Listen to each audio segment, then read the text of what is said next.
नमो भगवते वासुदेवाय नमः। आगे का हम 12वां अध्याय पढ़ते हैं। यमदूत कहने लगा कि हे वेश्ये, मनुष्य को सदैव शालिग्राम की शिला में तथा वृक्ष या कीट मतलब गोमती चक्र में भगवान वासुदेव का पूजन करना चाहिए, क्योंकि सब पापों का नाश करने वाला, सब पुण्यों को देने वाला तथा मुक्ति प्रदान करने वाला भगवान विष्णु का इसमें निवास होता है। जो मनुष्य शालिग्राम की शिला या हरि चक्र का पूजन करता है वह अनेक मंत्रों का फल प्राप्त कर लेता है। जो फल देवताओं को निर्गुण ब्रह्म की उपासना में मिलता है, वही फल मनुष्य को भगवान शालिग्राम का पूजन करने से यमलोक को नहीं देखने देता। भगवान को लक्ष्मी जी के पास अथवा वैकुंठ में इतना आनंद नहीं आता जितना शालिग्राम की शिला व चक्र में निवास करने में आता है।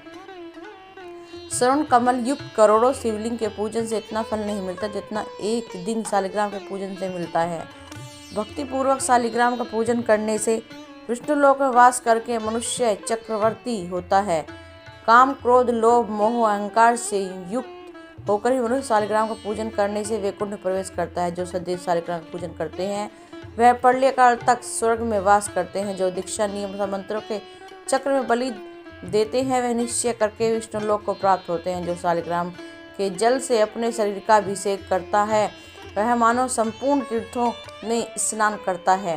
गंगा, रेवा, गोदावरी सबका फल शालिग्राम में वास करता है। जो मनुष्य शालिग्राम की सन्मुख अपने पिता का श्राद्ध करता है उसके पितर कई कल्प तथा स्वर्ग में वास करते हैं। जो मनुष्य नित्य शालिग्राम की शिला पर जल पीते हैं उनके हजारों बार पंच यज्ञ पीने के ही प्रयोजन है। यदि शालिग्राम की शिला का जल पिया जाए तो शास्त्रों तीर्थ करने से क्या लाभ। जहाँ पर शालिग्राम है वहाँ सभी तीर्थ स्थान एक समान ही है। वहाँ पर किए गए संपूर्ण दान, होम करोड़ों गुना फल को प्राप्त होता है। जो एक बूंद ही शालिग्राम का जल पीता है माता के स्तनों का दूध पान नहीं करता, अर्थात गर्भाशय में नहीं आता। शालिग्राम शिला में जो कीड़े मकोड़े एक कोस के अंतर पर मरते हैं वह भी वैकुंठ को प्राप्त होते हैं।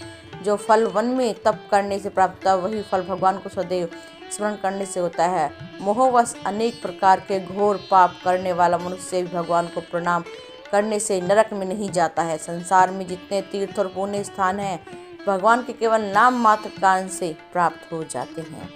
ये था हमारा 12वां अध्याय। अब पढ़ने जा रहे हैं हम 13वां अध्याय।